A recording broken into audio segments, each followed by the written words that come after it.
తెల్లాపూర్ అనేది it's an upcoming ఒక residential area అండి. ఎందుకంటే దీనికి తెల్లాపూర్ లాంటి ఏరియాస్కి స్కోప్ ఏంటంటే ఇది ఫైనాన్షియల్ డిస్ట్రిక్ట్ గచ్చిబౌలికి ఆనుకొని ఉంటుంది.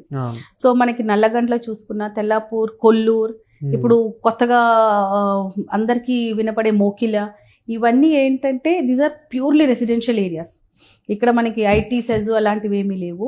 మనకి ఏదైతే ఫైనాన్షియల్ డిస్ట్రిక్ట్ గచ్చిబౌలిలో ఐటీ సెజ్ ఉందో దానికి కనెక్టెడ్ రెసిడెన్షియల్ ఏరియాస్ అనమాట ఇవి. సో ఒక 5 years బ్యాక్ మీరు తెల్లాపూర్ చూసుకుంటే మీరు 5,000 6,000 రేట్లు ఉండేటివి. కానీ ఇప్పుడు తెల్లాపూర్ కూడా మీకు 7,000 9,000 ఆ రేంజ్లో ఉన్నాయి, 10,000 వరకు కూడా ఉన్నాయి. దానికి రీజన్ ఏంటంటే ఇప్పుడు నల్లగండ్ల కూడా ఎగ్జాస్ట్ అయిపోయింది.